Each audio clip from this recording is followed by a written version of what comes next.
அடுத்து என்ன தெரியுமா? என்னது? Memory verse. Memory verse. இடையில இடையில உங்களை வசனம் சொல்லி இப்படி பூஸ்ட் பண்றோம் நாங்க. சரியா? ஜோரா கை தட்டுங்க. ஜோவிதா. தேவதூதன் அவளை நோக்கி, மரியாளை, பயப்படாது, நீ தேவனிடத்தில் கிருபை பெற்றாய். இதோ நீ கர்ப்பவதியாக்கி ஒரு குமாரனை பெறுவாய், அவருக்கு இயேசு என்று பெறுவாயாக. லூக்கா 1:30-31. ஆமீன். அவன் இதோ ஒரு கனியை கர்ப்பவதியாக்கி ஒரு குமாரனை பெறுவாய், அவனுக்கு இம்மானுவேல் என்று பெயரிடுவார்கள் என்று சொன்னான். இம்மானுவேல் என்பதற்கு தேவன் நம்மோடு இருக்கிறார் என்று அர்த்தமாம். மத்தேயு 1:23. யூத் கேர்ள்ஸ் என்ன ஆனாங்க, இப்ப வரப்போறாங்க பாருங்க பாய்ஸ். நம்ம யூத் பாய்ஸ் எனர்ஜெட்டிக் பெர்ஃபார்மன்ஸ் கொடுக்க வராங்க. பார்த்தேன் பெர்ஃபார்மன்ஸ் பின்னாடி பண்ணியிருந்தாங்க சாயங்காலமா. செவருக்கு பத்தியா அதெல்லாம் அடிச்சு அங்க போய் விழுந்துருச்சு செவர்லாம். இப்ப பாரு இப்ப என்ன பண்ணுவாங்க பாரு. தீயா பெர்ஃபார்மன்ஸ் பண்ண வராங்க. தீயா பண்ண போறாங்க. கிளாப் பண்ணி வர சொல்லலாமா? வாங்க வாங்க.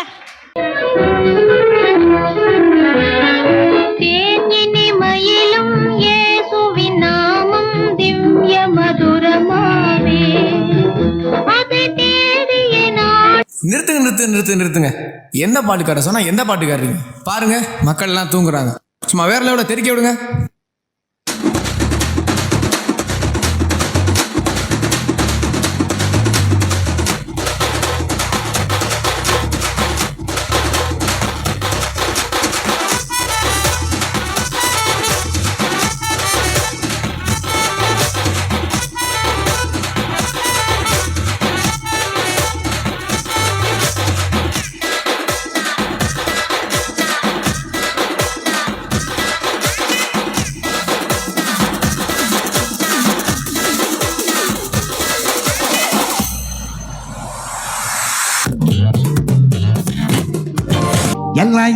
எல்லாம் உங்க வல்லமே, எல்லாம் உங்க வல்லமே, எல்லாம் உங்க வல்லமே, அப்பா எல்லாம் உங்க வல்லமே. ஊரில் இந்த உலகத்தில் உங்களை போல யாரையும் நான் பார்க்கல. நாட்டில் நம்ம நகரத்தில் உங்களை போல யாரையும் நான் பார்க்கல.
நாம் விழும்போது நம்மை தூக்கும் கரம் யாருடையது? பாவத்தில் விழுந்தால் சாத்தானின் சதிகார கரம், பரிசுத்தத்தில் விழுந்தால் பிதாவின் அதிகார கரம்.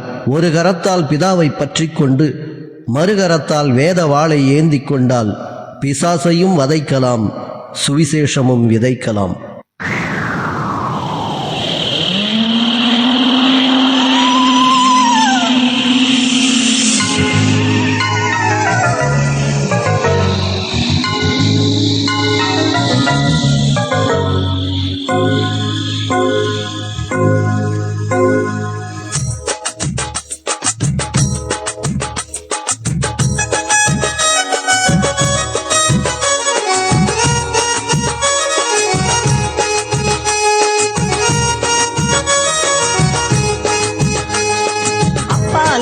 சாத்தானே, அப்பால போ சாத்தானே, பெருமை கொண்டவன் நீதானே, தள்ளப்பட்டவன் நீதானே. நான் இருப்பது இயேசுவின் ரத்த கோட்டதா, என்ன நெருங்கி நானே போவது பாதாளந்தான். சிலுவையில் உன்னை ஜெயித்தவர் எங்க அப்பாதா, அந்த ஜெய கிறிஸ்து இயேசுவுக்கு பிள்ளை நானுதான். அப்பால போ சாத்தானே, பெருமை கொண்டவன் நீதானே, தள்ளப்பட்டவன் நீதானே. நான் இருப்பது இயேசுவின் ரத்த கோட்டதா, என்ன நெருங்கி நானே போவது பாதாளந்தான். சிலுவையில் உன்னை ஜெயித்தவர் எங்க அப்பாதா, அந்த ஜெய கிறிஸ்து இயேசுவுக்கு பிள்ளை நானுதான்.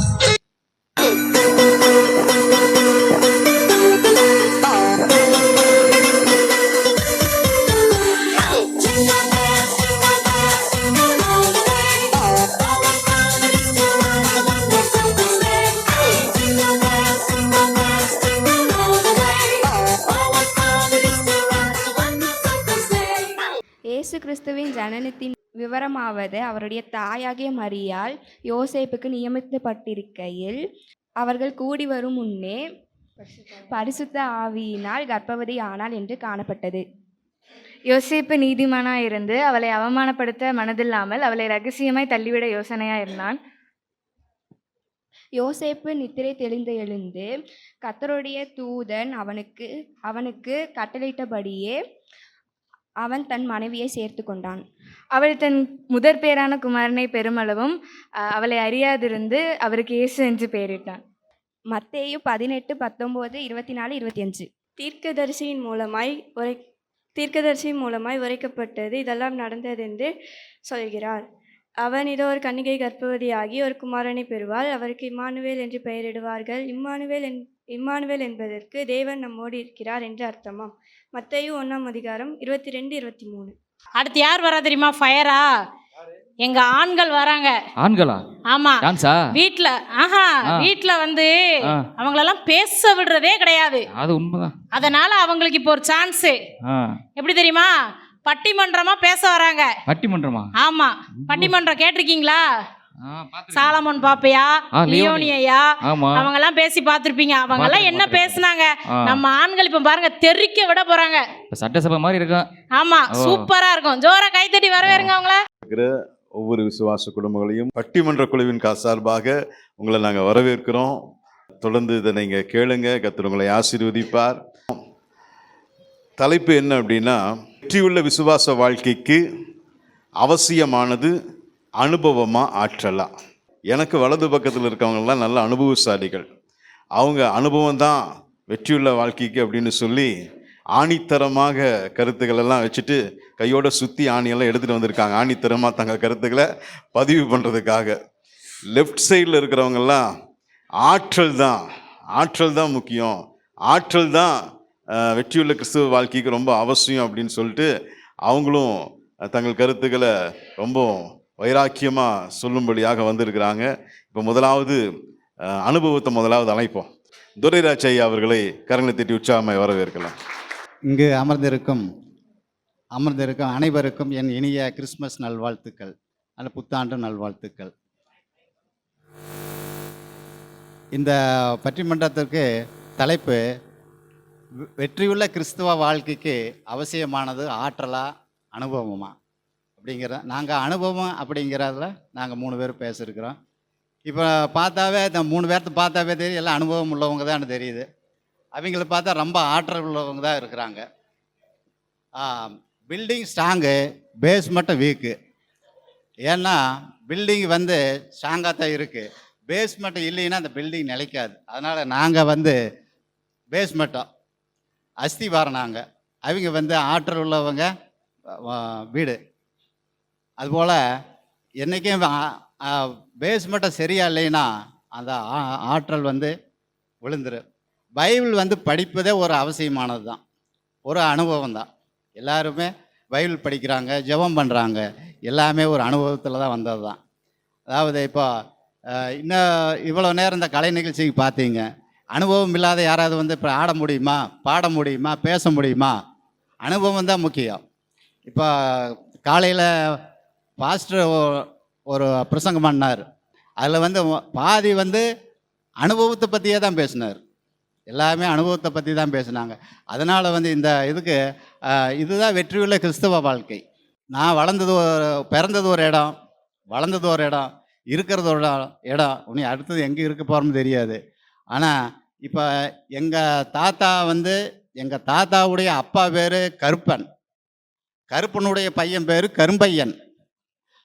ஏன்னா அது கருப்பாக இருக்கிறதுனால அப்படி வச்சுட்டாங்களேன்னு தெரியல. அவர் வந்து அவருக்கு ட்ரெஸ் கோடு வந்து ஒரே ஒரு 1க்கு 4 வேட்டி, ஒரு அருணாக்கயிறு, அவ்வளவுதான் எங்கள் தாத்தாவுடைய ட்ரெஸ்ஸு. இதில் எங்கள் தாத்தாவே அப்படி இருக்கிறான்னு அவருடைய அப்பா எப்படி இருந்திருப்பாருன்னு நீங்களே பார்த்துக்குங்க. அவர் மூலியமா அவர் வந்து கரும்பையனுங்கிறவனை அப்படிங்கிறவரை எங்கள் ஊருக்கு ரட்சிக்கப்பட்டவர் வந்தார். வந்து எங்கள் ஊரில் எல்லாத்துக்குமே ஞானஸ்தானம் கொடுத்தாங்க. ஞானஸ்தானம் கொடுக்கும்போது எங்கள் தாத்தா பேர் கரும்பையனுங்கிறத மாற்றி ஞான வாசகம்னு வச்சாங்க. இந்த ஞான வாசகம் அதிலிருந்து தான் இந்த கிறிஸ்தவ வாழ்க்கை வந்து அப்படியே தொடர்ந்து இப்போ என் மூலிமா வந்து என் மக மூலிமா போயிட்டுருக்குது. இதுதான் வந்து அந்த காலத்திலிருந்தே வந்த வழியாக வர்றது. அது ஒரு அனுபவம் தான். இந்த அனுபவம் தான் வெற்றியுள்ள கிறிஸ்தவ வாழ்க்கை அப்படிங்கிறது. அனுபவமுள்ள டாக்டர்கிட்ட தான் எல்லாருமே போவாங்க. அதே மாதிரி காரு, பைக்கு எல்லாமே அனுபவம் இருந்தால் தான் ஓட்ட முடியும். எடுத்துன்னா காரை ஓட்ட முடியுமா? ஓட்ட முடியாது. அதனால் அனுபவம் தான் தேவை. இப்போ அந்த எஸ்ஐஆர் அந்த ஃபார்ம் வந்து எழுத தெரியாது எத்தனை பேர் அங்கே இங்கேயே ஓடினாங்க? அனுபவம் இல்லை. அனுபவம் இருந்ததுன்னா எந்த எதையும் வேணாலும் சாதிக்கலாம். அனுபவம் இல்லைன்னா ஒன்றுமே பண்ண முடியாது. இப்போ நான் காவல்துறையில் வேலை செஞ்சேன், 36 வருஷம் வேலை செஞ்சேன். நான் எஃப்ஐஆர் போடுவேன், அது எனக்கு அனுபவம் இருக்குது. வேறு யாராவது வந்து ஒன்றும் இல்லை தெரியாதவங்க அந்த எஃப்ஐஆர் போட முடியாது. அனுபவம் தான் முக்கியம். அது ஆற்றல் இருந்து பிரயோஜனம் இல்லை, அனுபவம் தான் முக்கியம். சங்கீதம் 22:30 இந்த சங்கீதத்தில் ஒரு சந்ததி அவரை சேவிக்கும், தலைமுறையாக அது ஆண்டவருடைய சந்ததியில் நிற்கும் அப்படின்னு. என்னென்னா இப்போ எங்கள் தாத்தா வந்து அந்த காலத்தில் இந்துவாக இருந்தார். அது ஒரு சந்ததி. அதுக்கப்புறம் எங்கள் அப்பா மூலியமாக வர்றது கிறிஸ்தவ சந்ததி. அது வந்து ஒரு வெற்றியுள்ள கிறிஸ்தவ வாழ்க்கை தான். எங்கள் அப்பா வந்து அப்படி மாறலை அப்படின்னதுன்னா நாங்களும் அப்படியே மாறி இருக்க மாட்டோம். பைபிள் படித்து நல்லா ஜெபம் பண்ணி நல்லா பாட்டு பாடி அந்த அனுபவத்தோடு இருந்தோம்னா அதே ஒரு வெற்றியுள்ள கிறிஸ்தவ வாழ்க்கை. எனவே வெற்றியுள்ள கிறிஸ்தவ வாழ்க்கைக்கு அனுபவமே அப்படின்னு நடுவர் எங்களுக்கு தீர்ப்பு சொல்லுவாருங்க நம்பிக்கையோட விடைபெறுகிறேன். நன்றி, வணக்கம். சூப்பர். அன்பு கட்டளை வேற கொடுத்துட்டார். தீர்ப்பை இப்போதான் மாற்றி சொல்லக்கூடாது, தீர்ப்பை மாற்றி சொல்லக்கூடாது, எனக்கு தான் சாதகமாக சொல்லணும்னு சொல்லி ஐயா அருமையாக கட்டளையை கொடுத்துட்டாரு. நன்றி. ஆற்றலை என்ற தலைப்பில் பேசும்படி அந்த அணியிலிருந்து அகத்தியன் என்பவர்கள் வருகிறார். அகத்திய மாமுனிவர் கரங்களை தட்டி வரவேற்கலாம். கர்த்தரோட நாமம் பரிசுத்தப்படுவதாக. இந்த நாளிலும் வந்திருக்கும் ஒவ்வொரு தேவ பிள்ளைகளுக்கும் எங்கள் ஆன்லைன் சார்பாகவும் சபையின் சார்பாகவும் மற்றும் என்னுடைய சார்பாகவும் உங்களுக்கு கிறிஸ்மஸ் நல்வாழ்த்துக்களை பதில் தெரிவித்துக் கொள்கிறேன். வெற்றியுள்ள வாழ்க்கைக்கு அனுபவம் தான் முக்கியம்னு ஐயா பேசிட்டு போயிட்டார். வெற்றியுள்ள வாழ்க்கைக்கு அனுபவம் முக்கியமே கிடையாது, ஆற்றல் தான் முக்கியம் மட்டும் பேச வந்திருக்கேன். நான் பாருங்கள் ஒரு 5 பாயிண்ட் டக்குன்னு பேச போகிறேன். கச்சுன்னு பாஸ்ட்டை பிடிச்சி நச்சுன்னு பதில் சொல்ல போகிறார். இப்போ பாருங்கள் எப்படி பேசுகிறேன் பாருங்கள். அறிமுறை ஐயா வந்து சொன்னார் ஃபேஸ்புக் ஸ்ட்ராங்கு ஃபீல்டிங் வீக்குன்னு சொன்னார். ஆனால் அதே கரையோரத்தில் கட்டுற வீடு எல்லாமே தண்ணியில் அரைச்சிட்டு போயிடுது. போட்டுக்க ஒரு மாடி வீடு 2 மாடி வீடு தண்ணியில் அரைச்சிட்டு போயிடுது. அப்போ என்ன ஃபேஸ்புட்டை வீக் அந்த இடத்துல. ரெண்டாவது பார்த்திங்கன்னா வண்டி ஓட்டும் போது பார்த்திங்கன்னா வண்டி ஓட்டுறதுக்கு டிரைவர்களுக்கு அனுபவம் முக்கியம்னு சொல்கிறாரு. அதே போல் நம்ம பைபிளில் பார்த்தோம்னா பேதுரு கடலில் எவ்வளோ மீன் பிடிக்க போயிருக்காரு. ஆனால் எவ்வளோ கடல் அலையை சந்திச்சிருப்பார். ஆனால் பார்த்தீங்கன்னா ஒரு கடல் அலை வந்த உடனே அந்த இடத்துல ஒரு பயத்தை பார்க்குறோம். அந்த இடத்துல வந்து அனுபவம் எடுபடலை. அந்த கடல் அலையை பார்த்துட்டு ஆற்றல் உள்ள ஒருவர் தான் கூப்பிட்டு தீர்க்கதரிசனம் பேசிக்கிட்டு இருந்தார். ரெண்டாவது பார்த்தீங்கன்னா டாக்டர்களுக்கு வந்து பார்த்திங்கன்னா அனுபவம் உள்ளவங்க தான் அந்த டாக்டர்கள் தொழில் செய்ய முடியும்னு ஐயா சொன்னார். இல்லை, எடுத்தோடனே போத்தோடனே ஆப்ரேஷன் பண்ணுறதுக்கு போகிறவங்க அனுபவத்தோடையாக போவாங்க? இல்லை, அது ஒரு படிப்பு. அந்த படிக்கும்போது பார்த்திங்கன்னா இந்த தொழில் நம்ம செஞ்சிடலாமா, இந்த ஆப்ரேஷன் நம்ம செஞ்சிடலாமா அப்படின்றது அவங்களுக்கு ஒரு ஆற்றல் தான் கண்டிப்பாக முக்கியம். ரெண்டாவது பார்த்திங்கன்னா பைபிள் எடுத்துக்கலாம், யோபு பார்த்துக்கலாம். யோபு அவருக்கு பார்த்தீங்கன்னா பிசாசுனால எவ்வளையோ சோதனைகள், எவ்வளையோ வலிகள், எவ்வளையோ நோய்கள், எவ்வளையோ சொத்துக்கள் இழப்பு, பிள்ளைகள் இழப்பு. ஆனால் அந்த ஒரு ஆற்றல் அவர் விட்டு விலகலை. ஆண்டவர் கொடுத்தார், ஆண்டவர் எடுத்தார், திரும்பி ஆண்டவர் தருவார் அப்படின்ற ஒரு எண்ணத்தில் அவர் இன்னும் அவர் ஜெபம் பண்ணார், ஆற்றோட ஜெபம் பண்ணார். ஆண்டவர் அவருக்கு ஒரு இரட்டத்தினை ஆசீர்வாதத்தை கொடுத்தாருன்னு நம்ம பார்க்குறோம். ரெண்டாவது பார்த்தீங்கன்னா தானியேலை பார்த்துக்கோங்க. தானியேல் வந்து பார்த்தீங்கன்னா 3 நேரமும் ஜெபம் பண்ணுவாங்க. அல்ல ஒரு ஆற்றலோட ஜெபம் பண்ணுறாரு. சிங்கத்தின் கோயிலில் போட்டால் எனக்கு என்ன, ஆண்டவர் என் கூட இருக்காரு அப்படின்னு பார்த்தீங்கன்னா ஆற்றலோட 3 நேரம் ஜெபம் பண்ணார். சிங்கத்தின் கோயிலில் தூக்கி போட்டாங்க, ஆனால் சிங்கம் வந்து பார்த்திங்கன்னா அவங்கள ஒன்றுமே செய்யலை. அந்த இடத்துல பார்த்தீங்கன்னா அவருடைய ஆற்றல் வெளிப்படுதுன்னு பார்க்குறோம். ரெண்டாவது பார்த்தீங்கன்னா யோனா தீர்க்கதரிசியை பார்க்கலாம். 3 நாள் கடல் பிரயாணம், மீனின் வயிற்றுக்குள்ளே இருந்திருக்காரு. 3 நாள் நினிவேல போய் பிரசங்கம் பண்ணியிருக்காரு. அவர் பார்த்தீங்கன்னா ஒரு அனுபவத்தோட போல, ஒரு ஆற்றலோட போனார், பிரசங்கம் பண்ணார்.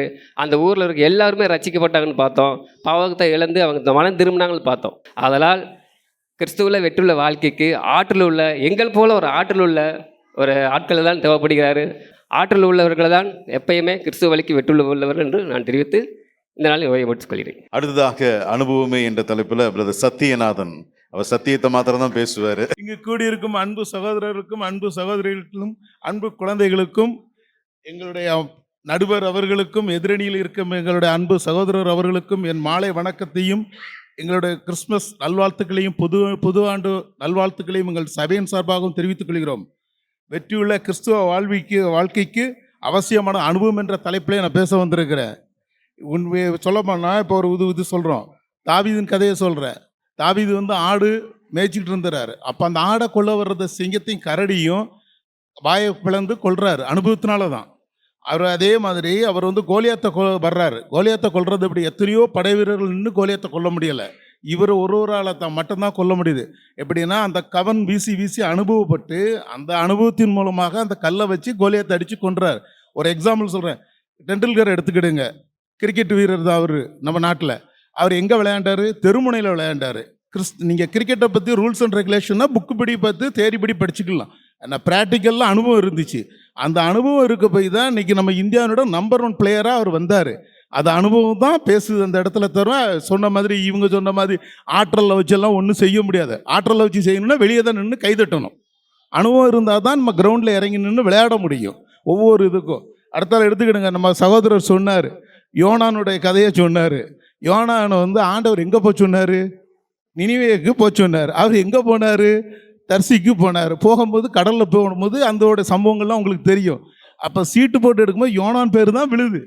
அப்போ என்ன சொன்னாங்க, அவரை யோனானே சொல்கிறாரு, கடலில் தூக்கி போட்டுருங்க. தூக்கி போட்டு 3 நாளாக மீன் வயிற்றுக்குள்ளே உட்காந்து அனுபவப்படுறாரு. அனுபவப்பட்டு தான் அப்புறம் நான் கொண்டு போய் மீன் கொண்டு வந்து கரையில் கக்கி பிறகு நினிவேக்கு போய் அந்த இதோட அனுபவத்தினோட தான் அந்த இதில் எல்லாத்திட்டையும் பேசி ப்ரேயர் பண்ணி எல்லாம் கொண்டு வர்றாரு. அடுத்தால இன்னொரு உதாரணம் சொல்கிறேன், நம்ம சகோதரரே சொல்லுதேன், எடுத்துக்கிடுங்க. சகோதரர் இன்னைக்கு வேலை பார்க்குறாரு. அவர் ஆற்றலை வச்சுருந்தா எவனாவது அவருக்கு வேலை கொடுப்பானா சொல்லுங்க? அவரோட அனுபவம் இருக்க போய் தான் இன்னைக்கு எத்தனையோ பில்டிங்கில் வந்து பெரிய ஒரு எலக்ட்ரிஷியனாக இருந்து 10 பேரை வச்சு 20 பேரை வச்சு வேலை வாங்குறாரு. அப்போ அந்த அனுபவம் இருக்க போய் தான். இவர் ஆற்றலை வச்சுருந்தா அந்த பில்டிங் முன்னால் போய் சும்மா தான் நிற்கணும். எந்த கான்ட்ராக்ட்காரனும் கூப்பிட்டு வேலை கொடுக்க மாட்டான். அவரோட அனுபவத்தினால தான் இன்னைக்கு இவ்வளோ பெரிய ஆளாக நம்ம மத்தியில் உட்கார்ந்து பேசுகிறாரு. அது அவர் ஒத்துக்கிடணும். இன்னொன்று சொல்கிறேன், அடுத்தது வந்து இப்போ என்னையவே எடுத்துக்கிடுங்க. நான் வந்து 2001 சபைக்கு வர ஆரம்பித்தேன். ஏன்னா நான் பேசிக்கு வந்து ஹிந்துலேருந்து தான் நான் வந்திருக்கேன் ஆண்டவருக்குள்ள. ஆனால் 2001 எனக்கு பைபிளை பற்றியே தெரியாது. உண்மையாக சொல்கிறேன், தெரியவே தெரியாது. ஆனால் சபைக்கு போவேன், வருவேன், ஆமேன்னு வச்சு போயிடுவேன். அப்படி தான் இருந்தேன் என்னோட இதுல. 2008 தான் நான் ஞானஸ்தானம் எடுத்துமே எனக்கு பைபிளை பற்றியே தெரியாது. அப்புறம் கொஞ்சம் கொஞ்சமாக பைபிளை படித்து அனுபவத்தினால தான் இன்னைக்கு. ஆனால் அனுபவம் இல்லாமலே பைபிளை நீங்கள் சொன்னீங்கன்னா புதிய ஏற்பாடில் எங்கே இருக்குது, பழைய ஏற்பாடில் என்ன இருக்குன்னு எனக்கு தெரியாது. சொன்னால் நம்ம ஒரு வசனத்தை சொன்ன சங்கீதம் சொன்னாலே நான் பிரட்டிட்டு கிடப்பேன் பைபிளை எடுத்து.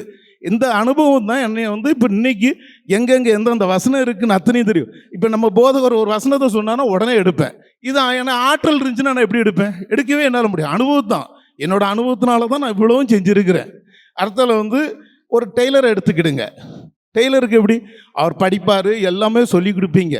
அவர் எப்படி அனுபவம் வர்றது, ஒவ்வொன்றா தச்சு கிழிச்சி தப்பாக தைச்ச பிறகு தான் அனுபவப்பட்டு இன்றைக்கி பெரிய டெய்லராக வராங்க.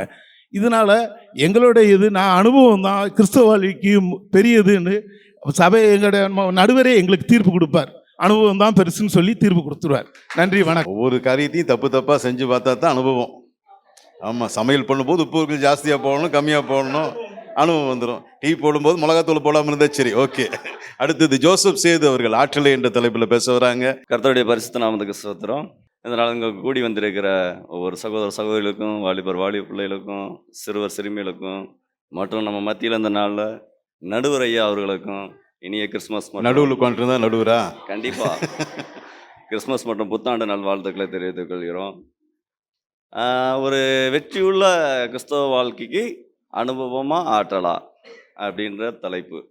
ஓகே, இப்போ ஐயா பேசுனாங்க, மூச்சு வாங்க பேசுனாங்க. அதுவே ஆற்றல் தாங்கயா. ஆற்றல் இல்லாமல் அனுபவம் மட்டும் எப்படிங்க அந்த இடத்துல ஈடுபடும்? சரிங்களா?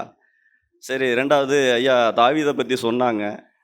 உண்மைதான், அது கரடியும் சிங்கத்தையும் வாயை கிழிச்சாரு. அதனால போய் அந்த அனுபவத்தில் போய் கோலியாத்தை போய் ஜெயிச்சாருன்னு உண்மைதான், இல்லைன்னு சொல்லலை.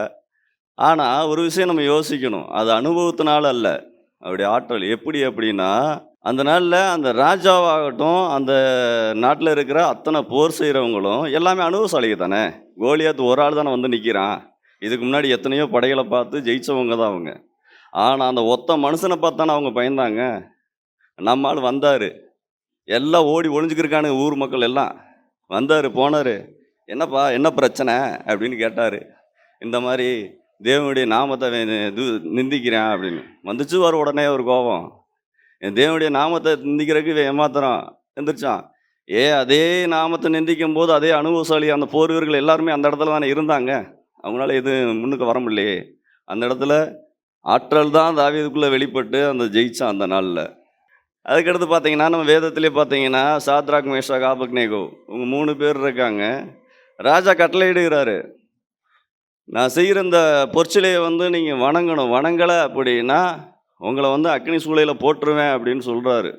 ஆனால் அந்த 3 பேர்த்துக்குள்ளேயும் அந்த நாளில் ஆற்றல் எப்படி வெளிப்படுதுன்னு பாருங்கள். ஒரு ராஜா அந்த மாதிரி கட்டளை போடும்போது நம்ம ஏதாவது எதிர்த்து பேச முடியுமா? ஒன்றும் பேச முடியாது. அப்படியே பேசினாலும் பக்கத்தில் கொண்டு போய் புறணி தான் நம்ம பேச முடியும், காதுக்குள்ளே. ராஜாட்ட போய் பேச முடியாது. ஆனால் அந்த 3 பேரும் ராஜாவை எதிர்த்து பேசுகிறாங்க. நேபுகாத் நேச்சரே அப்படின்னு ராஜாவோட பேரை சொல்கிறாங்க. அந்த இடத்துல பேரை சொல்லி, இந்த காரியத்தை உமக்கு அறிவிக்க எங்களுக்கு தேவையில்லை, அவசியமே இல்லை அப்படின்னு அந்த இடத்துல சொல்கிறாங்க. அப்படி அந்த இடத்துலையும் பார்த்தீங்கன்னா அவங்களோட ஆற்றல் தான் வெளிப்படுத்துன்னு சொல்லுது. அவங்களோட அனுபவத்தில் போய் உட்காந்து ஜெபம் பண்ணி ஆண்டவர் செய்வார்னு உட்கார்லையே. முதலாவது ஆற்றல் வெளிப்படணும். ஒரு கிறிஸ்தவ வெற்றியுள்ள வாழ்க்கைக்கு ஆற்றல் தான் முக்கியம். இவ்வளோ எதுக்குங்க, உங்கள் கையிலே கொடுக்குறேன். இப்போ நம்ம தேசத்தில் அதிகமாக ஆண்டவர் எடுத்து, அதாவது ஊழியத்துக்காக எடுத்து பயன்படுத்துறது ஆற்றல் உள்ள மக்களையும் அனுபவம் உள்ளவங்களா நீங்களே யோசிக்கலாம். ஏன்னா இப்போ நிறைய ஊழியங்கள், நிறைய பாடகர்கள் பார்த்தீங்கன்னா எல்லாமே ஆற்றல் தான். எல்லாமே எழும்புறது காரணம் ஆற்றல் உள்ள மக்கள். ஆகவே ஆற்றலே முக்கியம். ஒரு கிறிஸ்தவ உள்ள ஒரு வெற்றியுள்ள வாழ்க்கைக்கு ஆற்றல் தான் முக்கியம் அப்படின்னு என்னுடைய பேச்சை முடித்துக் கொள்கிறேன். அடுத்ததாக இந்த அணியினுடைய ஒரு மிகப்பெரிய தூண், நல்ல அனுபவசாலி, அணியினுடைய தலைவர், இறுதியாக அணியின் சார்பாக அணிக்கு எப்படியாவது முட்டு கொடுத்து அப்படி நிற்க வைக்கலாம், அஸ்திபாரத்தை பலப்படுத்தலான்ட்டு வரார். அனைவருக்கும் கிறிஸ்துமஸ் மற்றும் புத்தாண்டு வாழ்த்துக்களை தெரிவித்துக் கொள்கிறேன். 4 நிமிஷம் தான், சரி, ஒரு 5 நிமிஷம் எடுத்துக்க. வெற்றியுள்ள கிறிஸ்தவ வாழ்க்கைக்கு உதவியாக இருப்பது அனுபவமா ஆற்றலா? அனுபவம் என்று நான் சொல்லி பேசுகிறேன். வெற்றியுள்ள கிறிஸ்தவ வாழ்க்கைக்கு தேவையான அனுபவம் என்ன அப்படின்னு பார்த்தா, ஜெபம், வேத வாசிப்பு, வாரம் தவறாமல் ஆலயத்துக்கு போகிறது. இது எப்படி அனுபவம்னு சொன்னால், ஜெபம் ஒரு தடவை செஞ்சால் அது சம்பவம், தினந்தோறும் செஞ்சால் அது அனுபவம். வேதம் வாசிக்கிறது ஒரு தடவை வாசித்தா அது சம்பவம், தினந்தோறும் வாசித்தா அது அனுபவம். ஆலயத்துக்கு போகிறது என்றைக்கோ நாளைக்கு போனால் அது சம்பவம், வாரம் தவறாமல் போனால் அது அனுபவம். ஐயா, சம்பவம் வாழ்க்கைக்கு ரொம்ப முக்கியமானது இந்த அனுபவம் தான் அப்படின்னு சொல்லி நான் ஆதிக்கிறேன். இன்னொன்று, ஆற்றல் ரொம்ப விவகாரமானதுங்க. ஆற்றல் கூடவே பல சிக்கல்களை வைத்திருக்கிறது பார்க்கிறோம். வேதத்தில்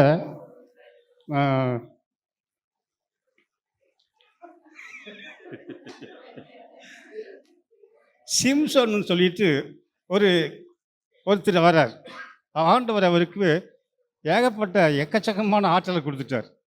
இந்த ஆற்றல் வந்து தனியாக சும்மா வாரது இல்லைங்க, அது கூடவே சிலதை அழைத்து கொண்டு வருது.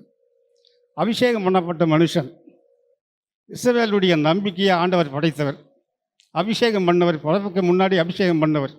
அப்படிங்கிற மனுஷன் எங்கே போனார்? எதிரி நாடான பெலிஸ்திய ஸ்திரீ கல்யாணம் படிக்கணும்னு சொல்லிட்டு அப்பா அம்மா கிட்ட கேட்டார்.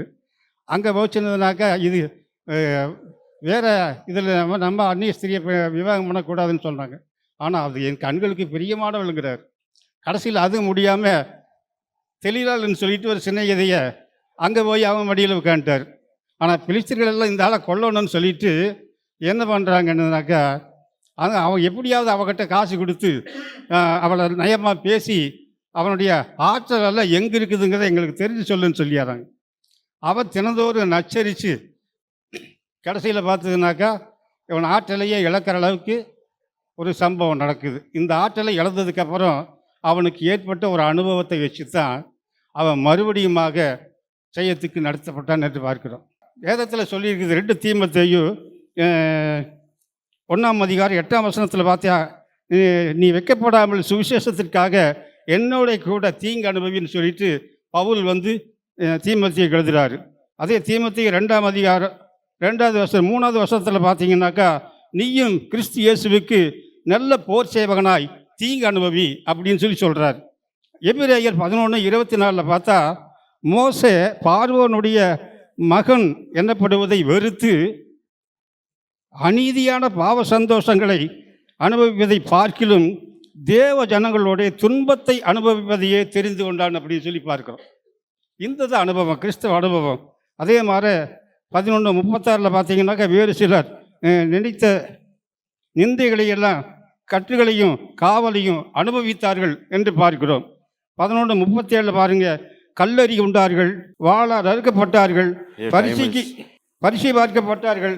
ஆகையினால இவ்வளவு இந்த அனுபவம் சாதாரண அனுபவம் இல்லை, கிறிஸ்துவுக்குண்டான அனுபவங்கள். இப்படிப்பட்ட அனுபவங்கள் தான் வெற்றியுள்ள கிறிஸ்தவ வாழ்க்கைக்கு உதவியாக இருக்கும் என்று சொல்லி நான் சொல்லிக்கொண்டு அதுவரை இதற்கு தீர்ப்பு சொல்லும்படி அன்போடு கேட்டுக்கொள்கிறேன். அடுத்தது பாக்கியராஜ். ஆற்றலே பார்த்தீங்களா, சொல்றதுக்கு முன்னாடி எந்திரிக்கிறார். எவ்வளவு ஆற்றல்! ஐயா எல்லாம் எந்திரிக்கும் போது எப்படி எந்திரிச்சாங்க, இவர் எப்படி எந்திரிக்கிறாரு? நல்ல ஆற்றல் உள்ளவர். பேசுங்கய்யா. இயேசு கிறிஸ்து நாமத்தில் வருகை தந்திருக்க அனைவருக்கும் நன்றியும் வாழ்த்துக்களும் தெரிவித்துக் கொள்கிறேன். இப்பொழுதும் ஆற்றல் என்று சொல்லும்படியாய் களத்திற்கு வந்திருக்கிறோம். நான் சுற்றி வளர்ச்சி பேசலை, நேரடியாக களத்துக்கே வந்துடுறேன். ஐயா வந்து இப்போ கொஞ்சம் நேரமாக பேசிக்கிருந்தார், அந்த ஐயா பேசினார், எல்லாம் பேசுகிற சரி, நேரத்தை அதிகமாக எடுத்தீங்க. எதை வச்சு எடுத்தீங்க? உங்களை ஆற்றலை பயன்படுத்திங்க. அந்த ஆற்றல்னால தான் நேரத்தை அதிகமாக எடுத்தீங்க. இப்போ பார்த்தீங்கண்டா ஐயா என்ன சொன்னாருங்கடா, மோசை வந்து அனித்தியமான பாவ சந்தோஷங்கள் துன்பத்தை அனுபவிப்பது மேல் அப்படின்னு சொல்லிட்டு வந்தார். ஆனால் மோசையை பார்த்தீங்கண்டா அந்த துன்பத்தை அனுபவித்தவர் வந்து உண்மைதான், அதுக்கு ஒரு ஆற்றல் தேவணும். அனுபவத்தது இல்லை, ஆற்றல் வச்சதை அந்த துன்பத்தையும் மேற்கொண்டார். அப்புறம் பார்த்தீங்கன்னா சிம்சோனை சொன்னார். சிம்சோன் பார்த்தீங்கன்னா அவர் அந்த தெளிவாள்கிட்ட வந்து பாவம் செய்து இழந்து இதுன்றாரு அப்படின்றாரு. ஆனால் பார்த்தீங்கன்னா சிம்சோன் வந்து தேவனுடைய அந்த லாஸ்ட்டில் பார்த்தீங்கன்னா அந்த இதை வந்து தேவனுடைய ரட்சிப்பை பெற்றுக்கொண்டார். ஏன்டா திரும்பவும் அந்த எடுத்துக்கொட்டப்பட்ட அந்த ஆவியானவர் திரும்பவும் சிம்சோனுக்கு வந்தார். அப்போ பார்த்தீங்கன்னா கிறிஸ்துவ வெற்றியுள்ள வாழ்க்கைக்கு அனுபவம் தான் அனுபவமாக ஆற்றலாக அப்படின்றோம். ஆனால் சிம்சோன் என்னத்தை இறந்தாலும் பார்த்தீங்கன்னா அந்த ஆற்றல்னால மறுபடியும் ஆண்டவருடைய சமூகத்தில் சேர்ந்தார். அப்புறம் பார்த்தீங்கன்னா தாவீதை சொன்னீங்க, தாவீது வந்து பச்சை பாலத்தை தப்புன்ட்டார் அப்படின்னு. ஆமாங்க, அவர் எதனால் தப்பு பண்ணார்? பழைய அனுபவங்கள். நீங்களே சொன்னீங்க 7 மனைவி கட்டிருக்காண்டு, அப்புறம் அப்படித்தான் இருப்பார். அப்புறம் பார்த்தீங்கன்னா அதனால தான் சாலமோன் வந்தார். அந்த சாலமோன் மூலமாக தான் இன்றைக்கி இயேசு கிறிஸ்துவோட சந்ததி வந்திருக்கு, அந்த அளவுக்கு வந்திருக்கு. அந்த ராஜாக்கள் பரம்பரைக்கு தொடர்ந்து வருது. யோனாவை பற்றி சொன்னார். யோனா வந்து 3 நாள் வந்து மீனோட வயிற்றுக்குள்ள இருந்தார், ஜோம் பண்ணார், ஆவியில் நிறைஞ்சார் அப்படின்றாரு. அதெல்லாம் இருக்கட்டும், அவருடைய தேவனுடைய அபிஷேகத்தினால வெற்றியில் வாழ்க்கை வாழ்ந்தாரா? கடைசியில் இல்லை. நமக்கு இப்போ பட்டிமன்றத்தில் என்ன தலைப்புன்றா, வெற்றியில் வாழ்க்கை வாழ்ந்தோமா அனுபவத்தினால இல்லையா அப்படின்றது தான். அப்புறம் ஐயா சொன்னார், நான் வந்து அகத்தியன் வந்து வேலைக்கு போகிறாரு, அவர் வந்து தன்னுடைய இண்டிகேட்டரை வச்சு அங்கே வச்சு செக் பண்ணுற அளவுக்கு அனுபவம் பண்ணுறாரு. அனுபவம் இல்லைங்க, அவர் வேர்க்க விறுவிறுக்க கஷ்டப்பட்டு ஆற்றலை பயன்படுத்தினா தான் சம்பளமோ கிம்பளம் வாங்க முடியும். சும்மா போய் உட்காந்துக்கிட்டு அனுபவம் இருக்குட்டு வீட்டிலே உட்காந்துக்கிட்டு ஒன்றும் பண்ண முடியாது. ஆனால் வந்து பார்த்தீங்கன்னா ஆற்றல் தான் அங்கேயும் தேவைப்படுது. ஒன்றும் இல்லைங்க, இங்கே நீங்கள் எல்லாம் வந்திருக்கீங்க, வேண்டாம் நீங்கள் கல் எடுத்து அடிச்சிருவீங்க. ஆனாலும் வந்து பார்த்தீங்கன்னா பாஸ்டர்கிட்டே வரேன். பாஸ்டர் பொறுமையான ஆள் தான். நான் இப்போ வர்றது கேரக்டர் வந்து பாஸ்டர்கிட்ட எடுத்து வர்றேன், அப்புறம் நடுவராக பார்த்துக்கலாம். உங்களுக்கு சாலமோன் பாப்பையா, அப்புறம் ஹச்ராஜா, லியோனி, சரிங்களா? இவங்கெல்லாம் தெரியும். இவங்கெல்லாம் பாரு யார் ஏங்க, அவங்க பேச்சாளருங்க, அனுபவத்தை விடுங்க. சரி, அனுபவசாலி தான். அனுபவசாலியை எப்படி பேசுகிறாங்க, மேடைக்கு தங்க அனுபவத்தை வச்சு பேசுகிறாரு. நம்ம ஐயா வந்து அனுபவமா இல்லை ஆற்றலை? நீங்கள் அனுபவம் ஒத்துக்கிட்டா தான் நான் விடுவேன். ஏன்னு சொல்கிறேன் பார்த்தீங்கன்னா, காலையில் இன்றைக்கி ஐயா பிரசங்கம் பண்ணாருங்கல்ல, எதை வச்சு பண்ணார்? ஏங்க அனுபவம்டா அதுக்கு பேச்சாளர் போயிடலாம். அவர் காலையில் எழுந்த உடனே உட்காந்து ஜோம் பண்ணோம். இன்றைக்கி ஞாயிற்றுக்கிழமை முடிச்சா திங்கக்கிழமையிலேருந்து தேவனுடைய வார்த்தைக்காக ஒவ்வொரு நாளும் ஆற்றலை பயன்படுத்தணும். அனுபவம் இருந்துச்சுட்டா அந்த பைபிள் இருக்க ஒரு பைபிள் கிளாஸ் படிக்கும் போதே அதில் உள்ள வார்த்தையில் தெரியும். அந்த அனுபவத்தை பயிற்சி பண்ணிட்டு போயிடலாம். ஏன் ஒவ்வொரு நாளும் தேவனுடைய சமூகத்தில் உட்காந்து அந்த ஆற்றலோட தேவனுடைய சமூகத்துக்கு வந்து ஆற்றலோட வார்த்தையை வாங்கிட்டு வந்து நம்ம கொடுக்குறாரு. உண்மை தானே ஐயா? சொல்லுங்க. தீர்ப்பில் சொல்கிறேன். ஆஹா, இப்போ சொல்லுங்க, அப்புறம் தீர்ப்பில் இப்போ சொன்னால் தீர்ப்பு சொல்லிடுவேன். சரி, கொஞ்சம் முரண்பட்டார் போல, அப்புறம் பார்க்கலாம். ஒன்றும் இல்லைங்க, ஒரு 2 மணி பக்கம் இருக்கும். என் பொண்டாட்டி தான் எங்கள் வீட்டில் சீதா. என்ன பண்ணிக்கு இருந்தா, சீதா இன்றைக்கி நான் பட்டிமன்றம் பேச போகிறேன் அப்படின்ட்டேன். நீ வேறையா அப்படின்ட்டா. சரி, என்ன பேச போகிறேன் அப்படின்ட்டா. ஆற்றலாம் அனுபவமானு பேச போகிறேன் அப்படின்ட்டேன். ஏன்ப்பா உனக்கு சோறாக்க தெரியுமா, குழம்புக்குன்னு தெரியுமா அப்படின்ட்டா. எதுக்கு அப்படின்றேன், உனக்கு அனுபவம் இருந்தால் தான் நான் வைக்க தெரியும், அட போ அப்படின்ட்டா. சரின்னு சொல்லிட்டு போனேன். அப்புறம் வெளியில் போய் ஒரு பக்கெட் தண்ணி கொண்டு வா அப்படின்ட்டா. அப்போ நான் சொன்னேன், உனக்கு ஆற்றல் இருக்கா, இப்போ எடுத்துக்கோ அப்படின்ட்டு வந்துட்டேன்.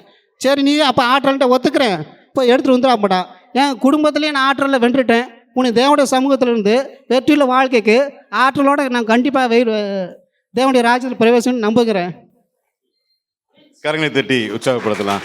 ஆமாம், டைம் வேணும்னு சொல்லிட்டு கரெக்டான டைமில் முடிச்சிட்டார். சூப்பர், நல்லா பேசுனாங்க. 2 அணிலையும் வந்து ஆற்றலா அனுபவமா அப்படின்லாம் நல்லா பேசுனாங்க.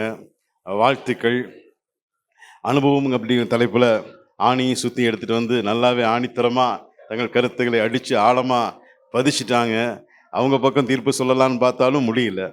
ஆற்றல் அப்படிங்கிற அதுலேயும் வந்து சும்மா மிரட்டிட்டு போயிட்டாங்க. கடைசியில் வந்து பாக்கியராஜ் பிரதர் எல்லாம் ஆமாம் ரத்தம் தான் வரல, அந்தளவுக்கு நல்ல ஒரு மிரட்டல் கொடுத்துட்டு போயிட்டாங்க. ரொம்ப சந்தோஷம்.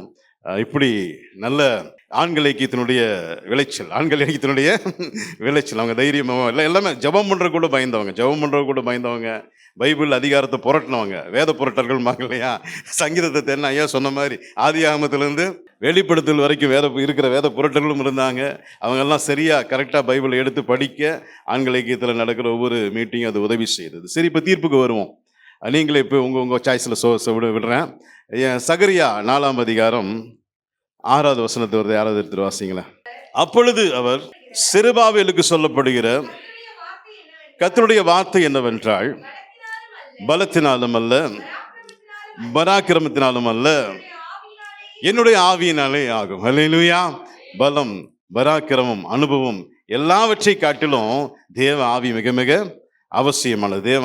மிக அவசியமானது. கோகுல்தாஸ் ஐயா அவர்கள் சொல்லும் பொழுது சொன்னார், சிம்சோனை பற்றி சொன்னார். சிம்சோன் தன்னுடைய ஆற்றலை இழந்துட்டான், தன்னுடைய அபிஷேகத்தை அவன் இழந்துட்டான்னு. ஆனால் இறுதியில் அவன் ஒரு வெற்றியுள்ள வாழ்க்கை, தான் ஒரு வெற்றியாளன் அப்படின்னு நிரூபிக்க எது தேவைப்பட்டது அப்படின்னா, தேவனுடைய அபிஷேகம் அவனிடத்தில் தேவைப்பட்டது. தேவனிடத்தில் கேட்டு பெற்றுக்கொண்டு அந்த அபிஷேகத்தின் மூலமாக, ஆவியானுடைய பலத்தின் மூலமாக அவன் ஒரு வெற்றியுள்ள வாழ்க்கையாய் தன்னுடைய வாழ்க்கையை முடிச்சதை நம்ம பார்க்குறோம். தாவீதை பற்றி 2 பேருமே தாவீதை பங்கு போட்டுக்கிட்டாங்க. தாவீது ஆற்றல் உள்ளவர் அப்படிங்கிறாங்க, தாவீது அனுபவம் உள்ளவர் அப்படிங்கிறாங்க. எல்லாத்தையும் மேலேயும் தேவனுடைய அபிஷேகம் தாவீதின் மேலே இருந்தது. தேவனுடைய அபிஷேகம் தாவீதின் மேலே இருந்ததை பார்க்க முடியுது. அதே போல தான் நிறைய அவங்க சொன்ன உதாரணத்துல எல்லாம் பார்க்கும் பொழுது யோபு விசுவாசத்துல நிலை நின்றான் அப்படின்னா தேவ சமூகத்துல அவன் உத்தமனாக இருந்தான். தேவனுடைய அபிஷேகம் அவன் மேல இருந்தது. இதே போல ஒவ்வொரு தடவை பார்க்கும் பொழுதும் ஆவியானவர் இல்லை அப்படின்னு ஒண்ணுமே. இன்னைக்கு பாக்கியராஜ் பிரதர் சொன்னாரு, ஆற்றல்ல பிரசங்கம் பண்றீங்களா, அனுபவத்துல பிரசங்கம் பண்றீங்களா? ஆற்றல்ல பிரசங்கம் பண்ணாலும் ஆற்றல்லையும் பிரசங்கம் பண்ணலாம், அனுபவத்திலையும் பிரசங்கம் பண்ணலாம். ஆற்றல்ல பண்ணினாலும் அனுபவத்துல பண்ணினாலும் ஆத்மாவுக்குள்ள ஒரு மாற்றத்தை உண்டு பண்ண முடியாது. ஆவியானவர் இருந்தா தான் வார்த்தை கிரியை செய்யும். ஆவியானவர் இருந்தா தான் வார்த்தை கிரியை செய்யும். ஆவியானவர் அந்த பிரசங்கத்தில் ஆவியானவர் மூலமாக ஜெபத்தின் மூலமாக எடுக்கப்படுகிற அந்த வார்த்தைகள் தான் ஒரு மனிதனுடைய வாழ்க்கையில ஒரு மாற்றத்தை ஏற்படுது. இன்னைக்கு நம்ம சர்ச்சில் பிரசங்கத்தை கேட்டு மாறி இருக்கிறவங்க அநேகர் இருக்கிறாங்க. நல்லா குடிச்சிட்டு ரோட்டில் கிடந்தவங்களெல்லாம் இன்னைக்கு குடும்பத்தை பொறுப்பாக நடத்துகிற அளவுக்கு மாறி இருக்கிறாங்க. அப்படின்னா அனுபவத்தில் வந்த பிரசங்கம் இல்லை, ஆற்றலில் வந்த பிரசங்கம் இல்லை, ஆவியானுடைய வார்த்தை மாற்றி இருக்கிறது. ஹல்லேலூயா. இப்போ வெற்றியுள்ள கிறிஸ்துவ வாழ்க்கைக்கு தேவையானது என்ன அப்படின்னா தேவ ஆவியானுடைய அபிஷேகம். ஆற்றல் வேணும்தான், அனுபவம் வேணும்தான். இது எல்லாம் மிக முக்கியமானது என்ன அப்படின்னா தேவ ஆவியானவருடைய அபிஷேகம். அந்த அபிஷேகம் நம்மை வழி நடத்துச்சு அப்படின்னா நாம் ஒவ்வொருவருமே வெற்றியுள்ள கிறிஸ்துவ வாழ்க்கையை வாழ முடியும். ஆமென். ஹல்லேலூயா. நல்ல பற்றிமன்றத்துக்காக உங்களுக்கு நன்றி. ரொம்ப நல்லா பேசுனீங்க. இன்னும் தொடர்ந்து அடுத்த வருஷமும் நீங்கள் இன்னும் நல்லா பண்ணணும். ஸ்தோத்திரம்.